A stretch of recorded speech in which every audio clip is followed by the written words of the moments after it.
رب العالمین والعاقبۃ للمتقین والصلاة والسلام علی سید الانبیاء والمرسلین قال اللہ تعالی وتبارک فی القرآن المجید والفرقان الحمید بسم اللہ الرحمن الرحیم وانتم العالون ان کنتم مؤمنین صدق اللہ مولانا العظیم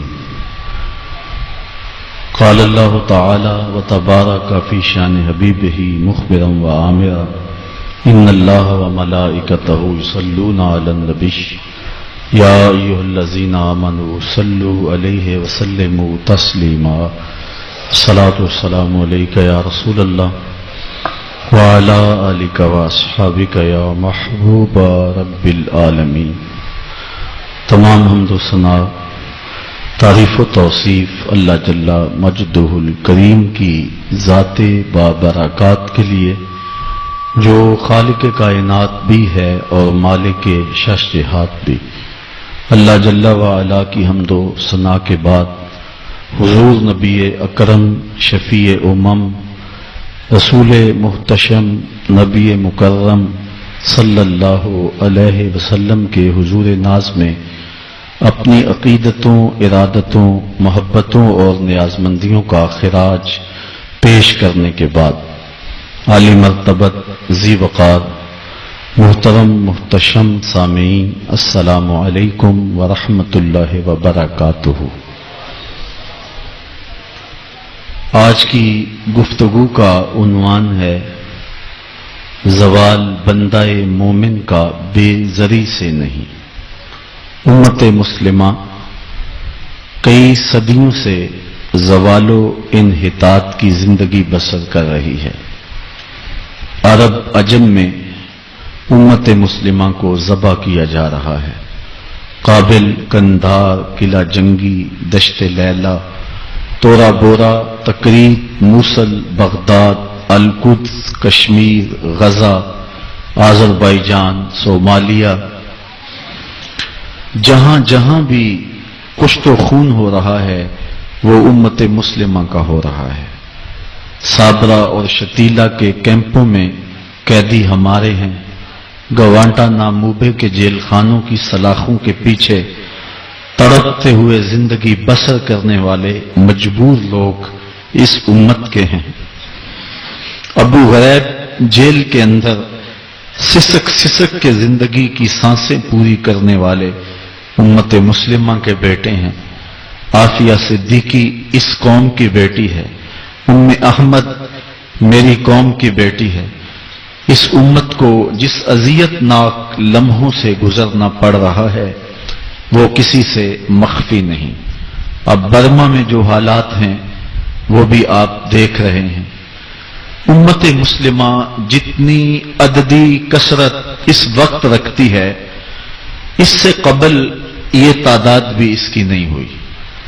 دنیا کی 6.25 ارب آبادی میں سے 1 ارب 40 کروڑ اہل دین، اہل ایمان، اہل اسلام، حضور کی غلامی کا دم بھرنے والے مسلمان ہیں۔ 56-57 باقاعدہ اسلامی حکومتیں ہیں۔ خیر سے ہم ایٹمی طاقت بھی ہیں۔ ہمارے پاس وسائل کی کمی بھی نہیں۔ تیل کے بڑے ذخائر ہمارے پاس ہیں۔ زرعی ملک ہیں، لیکن اس کے باوجود دنیا کے اوپر جو ذلت، جو پستی، جو زبوں حالی کا ہمیں منہ دیکھنا پڑ رہا ہے تاریخ عالم میں اس کی کوئی دوسری مثال نہیں ہے۔ امت مسلمہ کو دیوار کے ساتھ لگایا جا چکا ہے۔ ہمارے اوپر جو 56-57 اسلامی ملکوں کے حکمران ہیں وہ مغرب کے ایجنٹ ہیں۔ امت مسلمہ کا خون رس رہا ہے۔ اتنے مسائل ہیں کہ اگر ان مسائل کو چھیڑ کے بیٹھ جائیں تو اس کو گنتے گنتے یہ وقت گزر جائے۔ امت مسلمہ اس کار مذلت میں کیوں گری ہے؟ آج کے تجزیہ نگار یہ کہتے ہیں کہ ہم مادی طور پہ دنیا سے بہت پیچھے رہ گئے، اس لیے آج ہم دنیا کے اوپر رسوا ہو رہے ہیں۔ ہم وہ ایجادات نہیں کر رہے ہیں جو دوسری قومیں کر رہی ہیں. ہمارے پاس معاشی وسائل وہ نہیں ہیں جو دوسری قوموں کے پاس ہے. علامہ اقبال نے امت کے اس دکھڑے کو بڑی دیر قبل بیان کیا، اور اقبال ایسا شخص ہے جس کو حکیم الامت کہتے ہیں. امت کے درد کو بھی جانتا ہے، مرض کو بھی جانتا ہے، علاج کو بھی جانتا ہے. امت اس قار مذلت میں کیوں گری اور اس رسوائی کا شکار کیوں ہوئی؟ اقبال کہتا ہے کہ زوال بندہ مومن کا بے زری سے نہیں. اس کو اگر یہ سمجھا جائے کہ دولت کی قلت سے ہم رسوا ہو رہے ہیں تو یہ کوئی بات نہیں ہے. اگرچہ اس دور میں معیشت ایک اہم چیز ہے. جو لوگ معاشی طور پہ پسماندہ ہوتے ہیں اس معاشرے میں ان کو خاطر خواہ توجہ نہیں دی جاتی، لیکن امت مسلم کے زوال کا سبب مادیت نہیں ہے، اس لیے کہ اس کی بنیادیں مادیت سے مضبوط نہیں کی گئی ہیں، اس کی بنیادوں میں روحانیت رکھی گئی ہے. اس کے زوال کا سبب دین سے دوری ہے. امت مسلمہ کی رسوائی اور پستی کا سبب اس مرکز سے اپنے رشتے کو کمزور کر لینا ہے جس نے ان کو عزت دی، سرفرازی دی، تعظیم دی اور توقیر فراہم کی. باقی رہی بات غربت و امارت کی، اسلام کی تاریخ میں ہم نے یہ سارے دور دیکھے ہیں، لیکن امت مسلمہ کے لیے یہ چیزیں جو ہیں وہ ثانوی حیثیت رکھتی ہیں. اس زمانے کی کہانی بھی ہمیں یاد ہے جب ہمارے پاس پہننے کے لیے کپڑے بھی نہیں تھے، پیوند لگے لباس پہنتے تھے. وہ وقت بھی ہمیں یاد ہے جب ہمارے پاس 2 گھوڑے تھے، 6 زرہیں تھیں، 8 تلواریں تھیں، 70 اونٹ تھے، اور ہمارے مقابلے کے اندر جو دشمن آیا تھا ان کے پاس 100 زرہ پوش نوجوان تھا. 950 کی تعداد کے اندر ان کا لشکر تھا. ان کے پاس گانے والی رنڈیاں بھی تھیں اور دادے عیش دینے والے ان کے پاس نغمے اور مزراب بھی تھے. کھانے پینے کے سامان بھی وافر تھے. ادھر فاقہ مست لوگ جس کھجور کو چوس کے روزہ رکھتے تھے اسی کھجور کو چوس کے روزہ افطار کرتے تھے. کیا بلال امیر تھا؟ کیا سلمان فارسی امیر تھا؟ کیا ابو ذر غفاری کسی امیر شخص کا نام ہے؟ کیا بدن کے اوپر پیوند لگے لباس پہننے والے وہ فاقہ مست کیا امراء کی فہرست میں آتے تھے؟ ہمیں تو وہ کہانی بھی اسلام کی غربت کی یاد آتی ہے کہ جب احد کے اندر 70 شہیدوں کے لاشیں پڑے ہوئے ہیں تو حضرت صفیہ حضور کی پھپھی اپنے بھائی حمزہ کے لیے 2 چادریں لے کر کے کفن کی آتی ہے. تو حضور علیہ السلام نے فرمایا کہ جس قبر میں حمزہ کو دفن کیا جائے اسی قبر میں مصعب بن عمیر کو بھی کفن دیا جائے اور دفن کیا جائے. اور کہا میرے چچا کے لیے اس کی جو بہن میری پھپھو جو 2 چادریں لے آئی ہیں، کہا 1 چادر ہم مصعب بن عمیر کو دیں گے. یہ مصعب بن عمیر کون ہے؟ تاریخ پڑھو، کتنی دل آویز تاریخ ہے. مکے میں ایک امیر ترین خاتون ہے جس کے بیٹے کا نام مصعب ہے، اور وہ اپنے بیٹے کو اتنا خوبصورت لباس پہناتی ہے اور اتنے خوبصورت خوشبو اور عطر اس کو لگاتی ہے کہ مصعب بن عمیر جن گلیوں سے گزرتے تھے دیر تک وہ گلیاں مہکتی رہتی تھیں. لوگ کہتے تھے یہاں سے مصعب گزر کے گیا ہوگا اس لیے یہ گلیاں مہک رہی ہیں.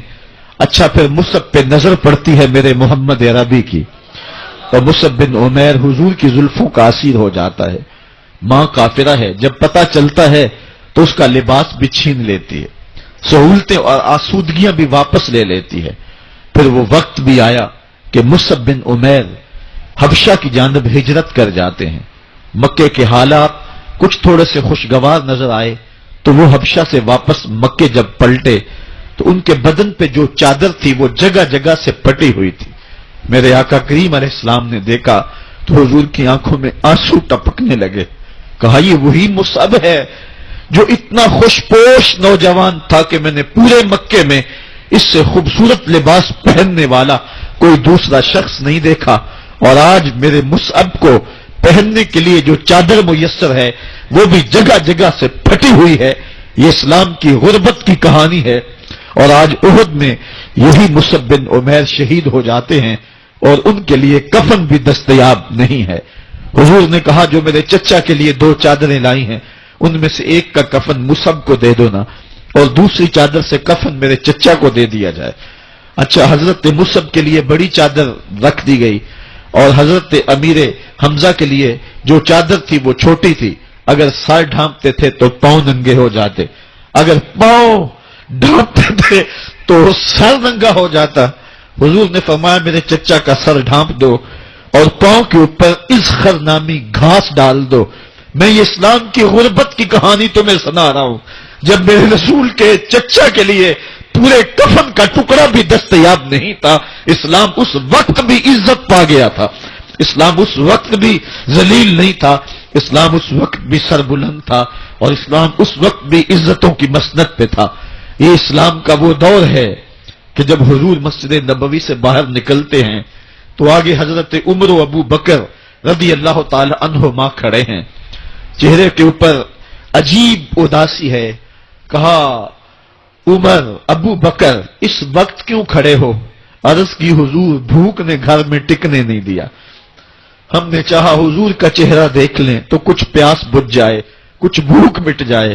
حضور نے فرمایا میرا حال بھی یہی ہے، جس چیز نے تجھے گھروں سے نکالا ہے وہی چیز مجھے گھر سے نکال لائی ہے۔ چلتے ہوئے حضرت ابو ایوب انصاری کے گھر کے قریب سے گزرے،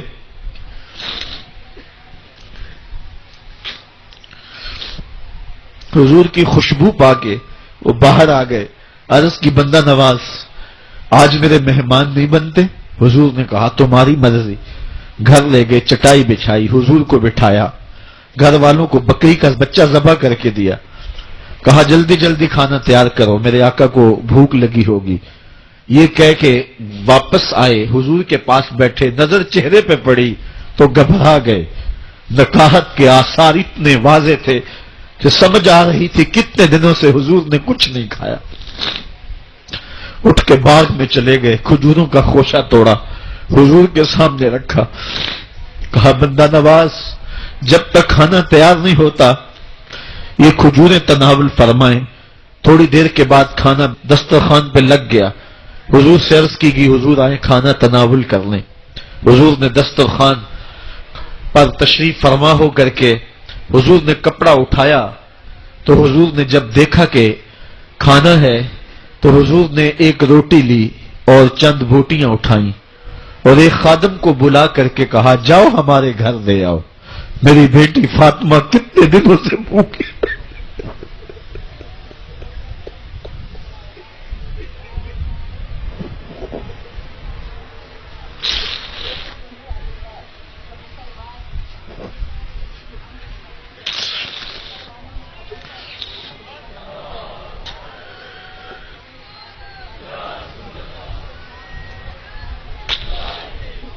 کہا جاؤ ہمارے گھر دے آؤ، میری فاطمہ کتنے دنوں سے بھوکی بیٹھی ہوئی ہے۔ مال کے کونین ہیں گو پاس کچھ رکھتے نہیں، دو جہاں کی نعمتیں ہیں ان کے خالی ہاتھ میں۔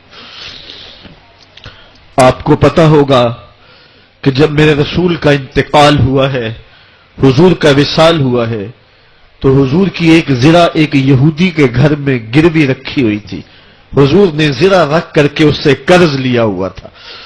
یہ اسلام کی غربت کی کہانی ہے، اور پھر اللہ نے اسلام کو امارت کے رنگ بھی دیے۔ اور تمہیں کہانی سناؤں، حضرت عدی بن حاتم روایت کرتے ہیں، صحیح بخاری میں روایت ہے، یہ حاتم تائی کے بیٹے ہیں، کہتے ہیں میں حضور کی خدمت میں حاضر ہوا، ایک شخص آیا کہنے لگا حضور غربت نے میرا برا حال کر دیا ہے، اور اس نے شکایت کی غربت کی، پسماندگی کی اور اپنی معاشی بدحالی کی۔ پھر ایک شخص آیا کہنے لگا حضور میرے پاس دولت تو ہے لیکن میں نے جس منزل پہ جانا ہے راستہ پر خطر ہے، تو میرے لیے کیا حکم ہے کہ میں کیسے راستہ طے کروں؟ تو یہ دو لوگوں نے یہ باتیں کی تو حضرت عدی کہتے ہیں کہ حضور نے روئے سخن میری جانب موڑا اور میری جانب مخاطب ہو کے کہا، عدی تو نے ہیرا دیکھا ہے؟ عدی کہتے ہیں میں نے عرض کی حضور دیکھا نہیں، سنا ہے۔ ہیرا یہ شہر ہے عراق کا۔ تو حضور نے فرمایا، عدی تو نے ہیرا دیکھا ہے؟ میں نے کہا نہیں حضور دیکھا نہیں، اس کا تذکرہ سنا ہے۔ فرمایا، عدی اگر اللہ تجھے زندگی کی مہلت دے تو ہیرا سے ایک خاتون چلے گی، تو اپنی آنکھوں سے دیکھے گا اور مکے تک پہنچے گی اور اللہ کے گھر کعبہ کا طواف کرے گی اور اس کو ہیرا سے لے کر کے مکے تک اللہ کے علاوہ کسی کا ڈر نہیں ہوگا۔ کہتے ہیں کہ میں نے دل میں کہا کہ پھر بنو طے کے ڈاکو مر گئے ہوں گے جنہوں نے عرب کے اوپر روب ڈال رکھا ہے، تو وہ تو پھر ختم ہو گئے ہوں گے۔ کہتے ہیں میں بھی سوچ ہی رہا تھا کہ حضور نے مزید میری حیرت میں اضافہ کرتے ہوئے کہا، عدی اگر تجھے اللہ نے زندگی کی مہلت دی تو تو دیکھے گا کہ کسرا کے خزانے تیری جھولی میں ہوں گے۔ تو اس دور کی سپر طاقت تھی۔ میں نے کہا حضور کسرا بن ہرمز؟ حضور نے فرمایا ہاں کسرا بن ہرمز۔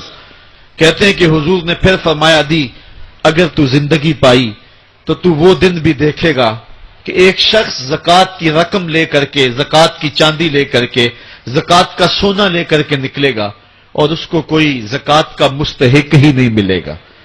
حضرت عدی بن حاتم کہتے ہیں کہ پھر میں نے وہ منظر اپنی آنکھوں سے دیکھا کہ ہیرا سے خاتون چلی اور مکے تک پہنچی اور امن ایسا تھا کہ اس کو اللہ کے علاوہ کسی کا ڈر نہیں تھا۔ پھر وہ لمحے بھی میں نے دیکھے کہ کسرا بن ہرمز کے خزانے مسجد نبوی کے باہر پڑے ہوئے ہیں۔ تو کہتے ہیں تیسری چیز میں دیکھ نہ سکا اور میں نے لوگوں کو کہا کہ یہ میں تو نہیں دیکھ سکا، میری شاید زندگی وفا نہ کرے، اور اگر تمہاری زندگی وفا کرے تو تم دیکھنا میرے آقا نے جو فرمایا تو دو باتیں تو پوری ہو گئی ہیں اور تیسری بات تم دیکھ لو گے۔ حضرت یحییٰ بن سعید فرماتے ہیں کہ حضرت عمر بن عبدالعزیز کا زمانہ تھا اور انہوں نے مجھے افریقہ کی جانب زکوٰۃ وصول کرنے کے لیے بھیجا۔ میں وہاں سے زکوٰۃ وصول کی اور پھر میں زکوٰۃ لینے والے مستحقین کو ڈھونڈنے لگا تو کہتے مجھے کوئی مستحق نہ ملا۔ پھر میں غلام پکڑتا اور اس کے پیسے دے کے اس کو آزاد کرواتا چلا جاتا۔ حضرت عمر بن عبدالعزیز کا زمانہ ہے کہ گورنر ہے عراق کا، وہ حضرت عمر بن عبدالعزیز کو لکھتا ہے کہ اتنی رقم ہے، اس کا کیا کرنا ہے؟ تو عمر بن عبدالعزیز کہتے ہیں رقم لے کے یہاں نہ آنا، وہاں عراق کے لوگوں میں بانٹ دو، جو زکوٰۃ کے مستحق ہیں ان کو تقسیم کر دو۔ تو گورنر لکھتا ہے جو مستحق ہے ان کو دے دی، اب کوئی مستحق نہیں رہا تو میں کیا کروں؟ تو حضرت عمر بن عبدالعزیز کہتے ہیں جو مقروض ہیں ان کا قرض اتار دو۔ تو کہتے ہیں کہ ہاں قرض بھی میں نے اتار دیا ہے، رقم پھر بھی بچ رہی ہے، کیا کروں؟ تو حضرت عمر بن عبدالعزیز نے پھر لکھا جو شخص شادی کرنا چاہتے ہیں ان کا حق مہر ادا کر دو۔ میں نے کہا کہ وہ بھی کر دیا ہے، رقم پھر بھی بچ گئی، اب کیا کروں؟ تو حضرت عمر بن عبدالعزیز نے مجھے لکھا کہ جو غیر مسلم ہیں جنہوں نے ٹیکس دیا ہوا ہے، جتنا ٹیکس دیا ہے اس سے دگنے پیسے ان کو قرضے میں دے دو اور ان کو کہو جاؤ اس کا کاروبار کرو، کھیتی باڑی کرو، اور ساتھ انہیں یہ بھی کہہ دینا قرض کی فکر نہ کرنا اور زیادہ اس میں پریشان نہ ہونا، جب دے سکو گے دے دینا۔ یہ دور بھی پھر اسلام نے دیکھا اور یہ گھڑیاں بھی دیکھی جب چتھڑے پہنے ہوئے تھے، جب پیبند لگے لباس پہنے تھے، جب پیٹ میں ڈالنے کے لقمہ بھی نہیں تھا، اللہ کا دین اس وقت بھی غالب تھا، اور جب گلیوں کے اندر ریشم بکھرا ہوا ہوتا تھا کوئی اٹھانے والا نہیں تھا، دین اس وقت بھی غالب تھا۔ دین کا غالب ہونا یا نہ ہونا اس کا تعلق جو ہے وہ مال و دولت سے نہیں ہے۔ اقبال کہتا ہے کہ زوال بندہ مومن کا بے زری سے نہیں، مومن کا زوال بے زری سے نہیں ہے بلکہ اس کا سبب کوئی اور ہے۔ وہ سبب ڈھونڈنا ہے کہ ہم دنیا میں رسوا ہو کے کیوں رہ گئے، ہم زمانے کے سامنے تماشا کیوں بن کے رہ گئے، آج نبی کی امت پوری کائنات میں رسوا ہو کے کیوں رہ گئی، آج ہمارا تماشا دیکھا جا رہا ہے، آج بھوکے کتوں کو ہماری بے شر بہنوں کے اوپر چھوڑا جا رہا ہے اور اس کا تماشا دیکھا جا رہا ہے۔ کیا ہم نے یہ دن بھی دیکھنے تھے؟ ہم نے سراغ لگانا ہے. دولت کی قلت اور کثرت یہ ثانوی چیزیں ہیں. ہم نے تاریخ میں دیکھا ہے ہم کبھی مالی طور پہ کمزور تھے رسوا نہیں ہوئے ہیں. مال زیادہ ہو گیا رسوا نہیں ہوئے ہیں. رسوائی کے سبب کوئی اور ہیں. آئیے تمہیں کہانی دل آویز سناؤں.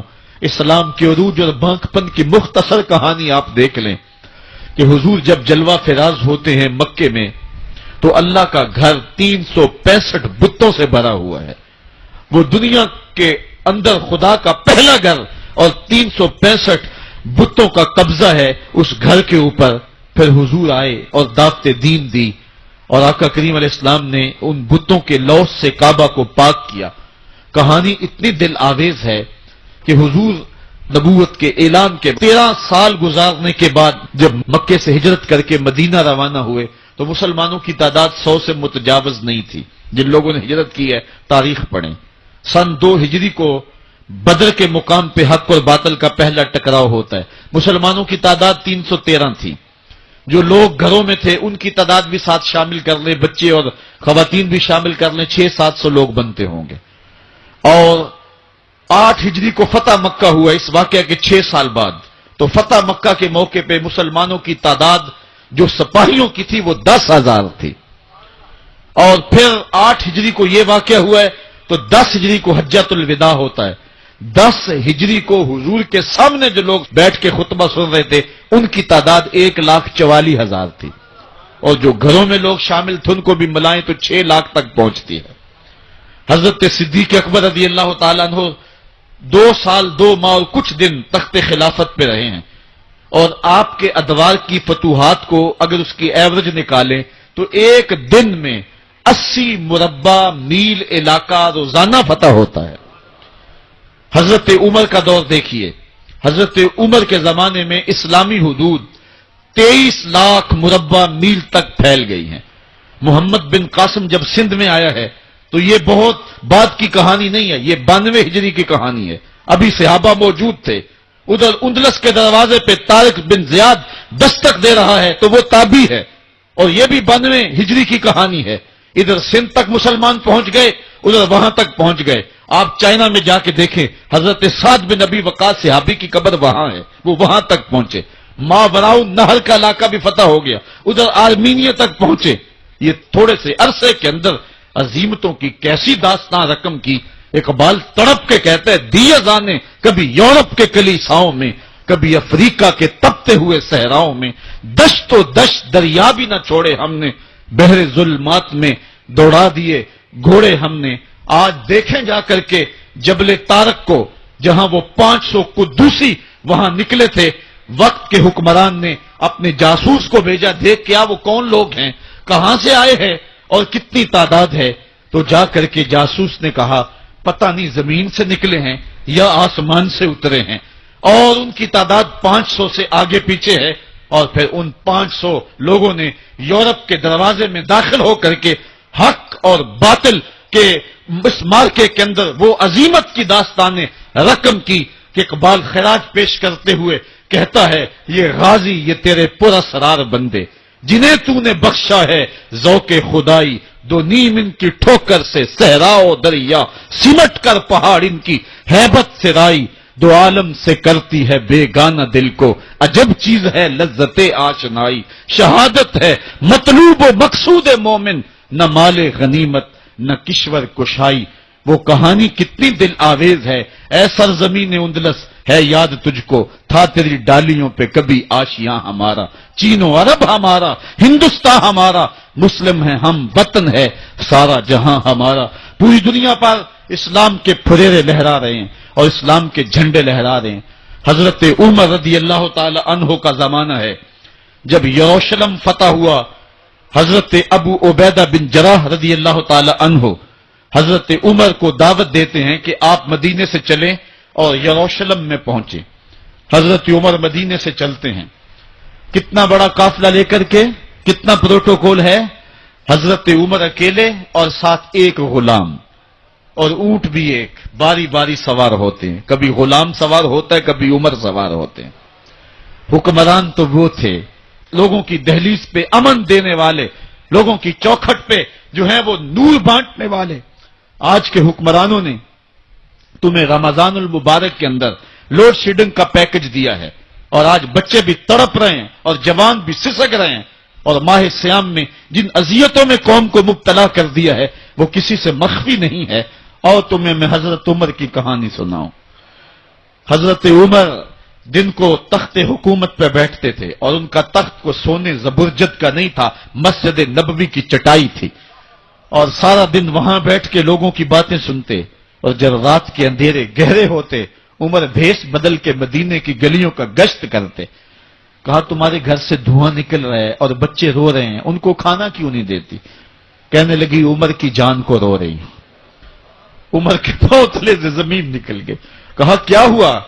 کہا 3 دن سے ہمارے ہاں کھانے کے لیے کچھ نہیں ہے، روزانہ بچے روتے ہیں، اور میں ہنڈیا کے اندر پتھر ڈال کر کے نیچے سے آگ ڈالتی رہتی ہوں کہ بچے انتظار کر کر کے سو جائیں گے، کم وقت سو بھی نہیں رہے، اور وہ پتھر پکیں گے بھی کیا، اور میں عمر کی جان کو رو رہی ہوں۔ حضرت عمر کا کلیجہ دہلنے لگا، فوراً پلٹے واپس بیت المال میں آئے، گھی کا ایک کنستر لیا، آٹے کی بوری لی، مرچ مسالہ جات بہت کچھ اٹھایا، اپنے کندھے پہ رکھا، بوری اپنی کمر پہ لا دی۔ عمر بیت المال سے نکلے تو آپ کے خادم اسلم نے دیکھ لیا، آگے بڑھا، کہا میرے آقا میں اٹھاتا ہوں۔ عمر کی آنکھوں میں آنسو ہے۔ کہا اسلم قیامت کے دن میرا بوجھ اٹھا لو گے؟ کہا قیامت کے دن تو اپنا اپنا بوجھ اٹھانا پڑے گا۔ کہا عمر کو آج اپنا ہی اٹھانے دو۔ حضرت عمر وہ گھی کا کنستر اور وہ آٹے کی بوری سر پہ اٹھائے ہیں، اور اس خاتون کے گھر جاتے ہیں اور دستک دیتے ہیں۔ وہ جب دیکھتے ہیں اس کی جان میں جان آ جاتی ہے۔ کہا جلدی جلدی آٹا گوندو، اور عمر سبزی کاٹنے لگ جاتے ہیں۔ حضرت عمر رضی اللہ تعالی عنہ سبزی تیار کر دیتے، ادھر آٹا گند جاتا ہے، اور پھر اوپر چولہا رکھا جاتا ہے، چولہے کے اندر آگ رکھی جاتی ہے، وہ کھانا پکانے لگتی ہے، آگ بجھتی ہے۔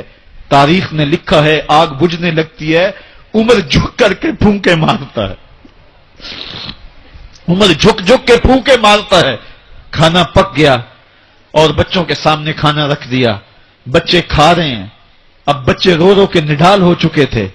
حضرت عمر اپنے ہاتھوں کو اور اپنے گھٹنوں کو اور اپنے پاؤں کو زمین پہ لگا کے، جس طرح بکری کا بچہ چلتا ہے، ویڑے کے اندر کبھی ادھر چلتے ہیں کبھی ادھر چلتے ہیں، تاکہ بچے مجھے دیکھ کے خوش ہوں اور دل میں کہتے عمر جتنا رلایا ہے اب اتنا ہنسانا بھی پڑے گا۔ تو کبھی عمر امیر المومنین، یہ میں کسی آج کے جو ہے وہ لوگوں کے ووٹوں پہ منتخب ہونے والے حکمران کی کہانی نہیں سنا رہا، میں اس عمر کی کہانی سنا رہا ہوں جو 23 لاکھ مربع میل کا حکمران ہے، آدھی دنیا کا بادشاہ ہے۔ حضرت عمر جو ہے جس طرح بکری کا بچہ چلتا ہے، اس طرح اپنے ہاتھ اور اپنے گھٹنے زمین پہ ٹیک کر کے جو ہے وہ اس طرح چلتے ہیں۔ بچے عمر کو دیکھ کے مسکراتے ہیں۔ جب بچے مسکرانے لگے تو حضرت عمر نے اس خاتون سے کہا بڑھیا عمر کو معاف کر دے۔ اس نے کہا تو اتنی ہمدردی کیوں کرتا ہے؟ کہا عمر بیچارہ بڑا پھنسا ہوا ہے، فکر ہے اس کو یرمو کو فسطاط و حلوان کی، جب فتح ہے مصر تو تیاری ہے ایران کی، آتے جاتے وفد سے ملاقات بھی کرتا ہوگا، آتے جاتے وفد سے ملاقات بھی کرتا ہوگا، اور شب کو معلوم حالات بھی کرتا ہوگا، کانٹوں میں الجھی ہوئی بیچارے کی جان ہے، نیند اس کو بھی آتی ہے، آخر وہ انسان ہے، میری بہن عمر کو معاف کر دے۔ اس نے کہا نانا عمر کی بات میرے سامنے نہ کر، قیامت کا دن ہوگا، عمر کا گریبان ہوگا اور میرا ہاتھ ہوگا۔ جب اس نے یہ بات کہی تو عمر برداشت نہ کر سکے، بچوں کی طرح بلک بلک کر رونے لگے۔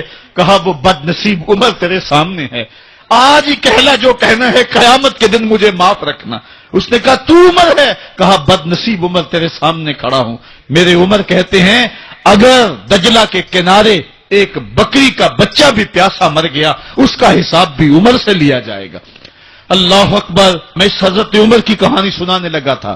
حضرت عمر نکلے یروشلم میں، ایک اونٹ ہے، ایک غلام ہے، کبھی وہ سوار ہوتا ہے کبھی آپ باری مقرر کی ہے۔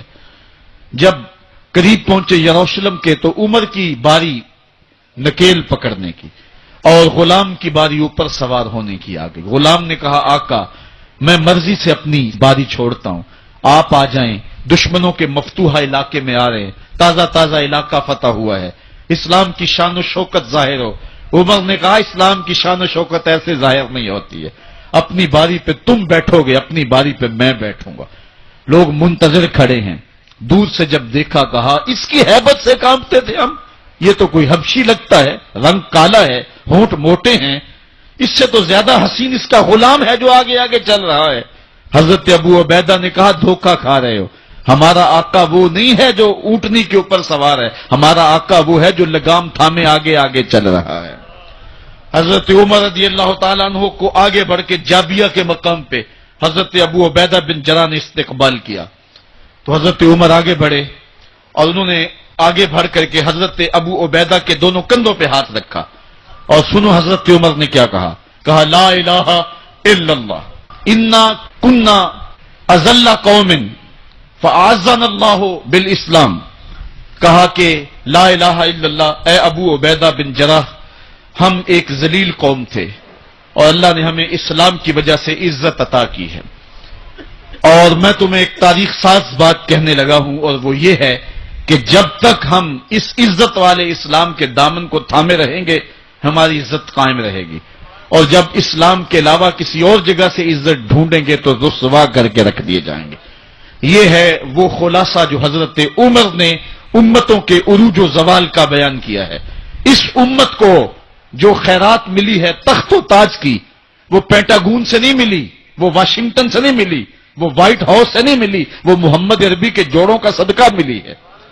اس لیے جب ہم نے اسلام سے انحراف کیا، پاکستان حاصل کیا گیا تھا، پاکستان کا مطلب کیا؟ لا الہ الا اللہ، ہم نے اس نعرے کو چھوڑ دیا ہوا ہے، ہم نے انحراف کر دیا ہے۔ آج ہماری نظریں مغرب کی طرف لگی ہیں کہ تخت و تاج اس سے نصیب ہوتے ہیں، اور دنیا کے اوپر ہم رسوا ہو کے رہ گئے۔ ہماری پستی، ہماری زبوحالی، ہماری ذلت کا سبب یہ ہے کہ جس جگہ سے ہمیں عزت ملی تھی ہم نے وہ مرکز ہی چھوڑ دیا ہے۔ اس مرکز حیات کو، اس مرکز زندگی کو، اس مرکز عزت کو ہم نے چھوڑ دیا ہے، اور دنیا کے اوپر ہم رسوا ہو رہے ہیں۔ انہی حضرت عمر کی کہانی ہے، وادی تہامہ سے گزر رہے تھے کہ بچوں کی طرح بلک بلک کے رونے لگے۔ کہا عمر جوان آدمی ہو اور بچوں کی طرح بلک کے رو رہے ہو؟ کہا تم نہیں جانتے، مجھے بچپن کی کہانی یاد آ گئی۔ کہا کیا کہانی ہے؟ کہا یہی عرض تہامہ تھی، میرے باپ خطاب نے مجھے 5 اونٹ دیے تھے، کہا انہیں لائن میں کھڑا کرو سیدھا، میں آگے والا سیدھا کرتا تھا پیچھے والا ٹیڑھا ہو جاتا، پیچھے والا سیدھا کرتا آگے والا ٹیڑھا ہو جاتا، میرے باپ خطاب نے مجھے بڑا مارا۔ کہا ایک عرب کے بیٹے ہو کہ تم سے 5 اونٹ لائن میں کھڑے نہیں ہوتے؟ کہا ایک زمانہ عمر پہ وہ تھا کہ اس سے 5 اونٹ لائن میں کھڑے نہیں ہوتے تھے، اور آج شرق سے لے کر غرب تک 23 لاکھ مربع میل کی حکمرانی اور انسان بھی لائن میں کھڑے ہیں۔ یہ محمد عربی کے جوڑوں کا صدقہ نہیں ہے تو اور کیا ہے؟ عمر سے تو 5 اونٹ لائن میں کھڑے نہیں ہوتے تھے۔ تو یہ عزتیں، یہ تخت و تاج، یہ حکومتیں ہمیں حضور کی دہلیز سے ملی ہیں۔ جب ہم نے اس دہلیز کو چھوڑ دیا تو دنیا کے اوپر رسوا ہو گئے اور ذلیل کر کے رکھ دیے گئے۔ آج ہماری حالت یہ ہے کہ غیر بھی ہمیں تانے دے رہے ہیں۔ میرا ایک دوست پچھلے دنوں کے اندر ننکانہ صاحب گیا تو وہ مجھے آ کر کے جو کہانی سنانے لگا، اس کی آنکھوں میں نمی تھی اور اس کے لہجے میں بے پناہ درد تھا۔ کہنے لگا کہ مجھے شوق دامن یہ ہوا کہ میں یہاں سکھوں کا گردوارہ بھی دیکھوں۔ کہتے میں اسی شوق میں ان کا گردوارہ دیکھنے چلا گیا، تو جب گردوارے کی سیڑھیاں آئیں تو میں جوتے اتارے اور میں سوچ رہا تھا کہ ان کو سمیٹ کے کہاں سنبھالوں، تو ایک شخص آگے بڑھا اور مجھے کہنے لگا کہ آپ تسلی سے جائیں، یہ گردوارہ ہے، مسلمانوں کی مسجد نہیں ہے۔ تو کہتا کہ میرا کلیجہ پھٹنے لگا کہ ہم اس قدر اخلاقی پستی کا شکار ہو گئے ہیں، کیونکہ جواب تو میرے پاس نہیں تھا جو اس کو میں دے سکتا، کیونکہ ہماری حالت بین ہی یہی ہے۔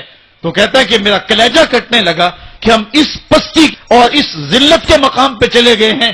اب ہمارے ملک کے اندر جو ہمارے ذمی ہیں وہ بھی ہم کو جو ہے وہ تانا دے رہے ہیں، اور ہمارے مستامن بھی ہم کو تانا دے رہے ہیں، اور ملک کے اندر بھی ہم کو ذلت اور رسوائی کا سامنا کرنا پڑ رہا ہے۔ یہ ہماری ذلت اور رسوائی کی مثالیں ہیں۔ ہماری اخلاقی پستی اور زبوحالی نے ہم کو کہیں کا نہیں چھوڑا ہے۔ میں بہت پرانی کہانی نہیں سنانے لگا آپ کو، یہ قرون اولیٰ کی کہانی نہیں ہے، یہ کہانی جو ہے وہ صحابہ کے زمانے کی بھی نہیں ہے، یہ کہانی جو ہے وہ تابعین کے بھی دور کی نہیں ہے، محدثین کے دور کی بھی نہیں ہے، یہ سری سختی کے زمانے کی کہانی بھی نہیں ہے، یہ جنید بغدادی کے دور کی بھی نہیں ہے، ہاں یہ مجدد الف ثانی کے زمانے کی کہانی بھی نہیں ہے، یہ کل کی بات ہے۔ ہم دور غلامی میں تھے، ہمارے اوپر انگریز حکومت کر رہا تھا، ایک انگریز افسر شاہی مسجد دیکھنے کے لیے آیا، اور جب چبوترے کے اوپر چڑھا تو ایک گداگر نے اس کے آگے ہاتھ پھیلایا، اس نے بٹوا نکالا اور اس کی ہتھیلی میں کچھ پیسے رکھے، دوبارہ وہ جیب میں بٹوا ڈالنے لگا تو بٹوا اس کے ہاتھ سے گر گیا اور وہ بے توجہی میں اندر چلا گیا۔ اس گداگر نے آگے بڑھ کے اس بٹوے کو پکڑ لیا، خیال تھا یہ واپس آئے گا تو میں اس کو بٹوا دے دوں گا، لیکن وہ کسی اور دروازے سے نکل گیا اور یہ منتظر رہا، وقت گزرتا رہا۔ 1 سال گزرنے کے بعد وہ دوبارہ پھر آیا، اس کا کوئی دوست اسے ملنے آیا تھا انگلستان سے، اس کو شاہی مسجد دکھلانے کے لیے وہ پھر آیا۔ یہ گداگر وہاں بیٹھا ہوا تھا، اس نے پہچان لیا، کہا صاحب 2 لمحوں کے لیے رکیے، مجھے آپ سے ضروری کام ہے۔ دوڑا گیا، قریب ہی گھر تھا، وہاں سے وہ بٹوا اٹھا لایا، اس میں بہت زیادہ جو ہے وہ پیسے تھے، کہا یہ 1 سال قبل آپ آئے تھے، آپ کو یاد ہو نہ یاد، آپ کا یہ بٹوا گر گیا، میں ڈھونڈتا رہا، آپ مل نہ پائے۔ اس نے جب دیکھا، وہ ایک کبھی بٹوے کے اندر رقم کو دیکھے، کبھی گداگر کے چہرے کو دیکھے، پھر اس سے رہا نہ گیا، اس نے کہا تو گداگر ہے اور تو ایک پائی صبح سے شام تک اکٹھی کرتا ہے، اتنی رقم تجھے اکٹھی مل گئی تو اس رقم سے اپنا گھر بنا سکتا تھا، کاروبار سیٹ کر سکتا تھا، اور 1 سال ہو گیا تو میرا انتظار کرتا رہا۔ اس نے کہا بابو بات رقم کی نہیں ہے، تو عیسائی ہے اور میں مسلمان ہوں، کل قیامت کے دن اگر تیرے نبی نے میرے نبی کو کہا کہ میرے امتی کا بٹوا گرا تھا اور تیرے غلام نے پکڑا تھا، تو پھر میرا نبی جو ہے تیرے نبی کے سامنے شرمسار ہوگا۔ میں گداگر ضرور ہوں، بے غیرت نہیں ہوں، میں نہیں چاہتا کہ میرے نبی کو تیرے نبی کے سامنے شرمندگی ہو۔ یہ تو گداگروں کی کہانی ہے، آج شاہوں کی کہانیاں سناؤں تو کلیجہ منہ کو آئے، آج وزیروں کی کہانیاں سناؤں تو کلیجہ پھٹنے لگے، آج آیان سلطنت پہ براجماں تخت شاہی پہ بیٹھے ہوئے آج یہ وزراء، آج یہ افسر، آج یہ وڈیرے، ان کی کہانیاں چھیڑ بیٹھوں تو کلیجہ پھٹنے لگے۔ جب میں کہتا ہوں الہی میرا احوال دیکھ، حکم ہوتا ہے اپنا نامہ اعمال دیکھ۔ میں نے اصلاح امت کانفرنس کے موقع پہ آپ کو یاد ہوگا کہا تھا کہ یہ تو کرم ہے محمد کی زلفوں کا کہ ہمارے اوپر پتھر نازل نہیں ہوتے، ورنہ جو حال ہم نے کر دیا ہے اور جس اخلاقی انحطاط کا ہم شکار ہیں، ہمارے اوپر تو آسمان ٹکڑے ہو کے برستا۔ اگر ان کی رحمت نہ ہو درمیاں میں، ابھی آگ لگ جائے دونوں جہاں میں۔ اقبال کہتا ہے زوال بندہ مومن کا بے زری سے نہیں۔ یہ نہیں ہے مسئلہ، مسئلہ پستی ہے، زبونحالی ہے، تعلیمی انحطاط ہے، عملی انحطاط ہے، مرکز سے جو ہے وہ دوری ہے، دامن رسالت ماب کو چھوڑ دیا ہے، پھر رسوائیاں مقدر نہیں ہوں گی تو کیا ہوں گی۔ آئیے ابھی بھی موقع ہے، توبہ کا دروازہ بند نہیں ہوا، رب سے بھی معافی مانگ لیں، گنبد خضرا کے مکین کے حضور بھی ہاتھ جوڑ کے کہیں چھوڑ کے آپ کا دامن رحمت، آقا ہم سے بھول ہوئی، کھو دی اپنی قدر و قیمت، آقا ہم سے بھول ہوئی، دیکھ ہماری آنکھ مچولی، اپنے سینے اپنی گولی، بھول گئے ہم درس اخوت، آقا ہم سے بھول ہوئی، دنیا کے ٹھکرائے ہوئے ہیں، تیرے در پہ آئے ہوئے ہیں، کھول دے اپنا باب رحمت، آقا ہم سے بھول ہوئی۔ آج وہ شعر مجھے پوری طرح یاد نہیں آ رہے جو بچپن میں پڑھ پڑھ کے رویا کرتے تھے، وہ کیا کمال، کسی نے کہا ہن جے رونا تے اکھاں وچوں ہنیرا جاندا نہیں نور جاندا ہے۔ آج امت جس زبونحالی میں پہنچ گئی، ہن جے رونا تے اکھاں وچوں ہندیرا جاندا نہیں نور جاندا ہے۔ میں بدبخت نو ویکھ کے میرا سایہ بھی میتھوں دور جاندا ہے۔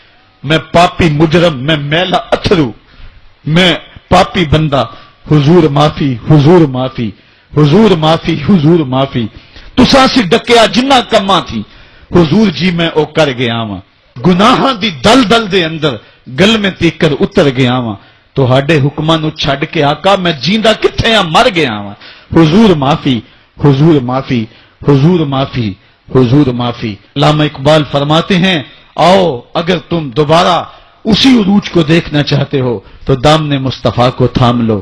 سارا فلسفہ اقبال نے اپنے اس ایک شعر میں نچوڑا ہے۔ شکوہ اور جواب شکوہ اقبال کی امت کی کہانی ہے جو رب سے کہی ہے۔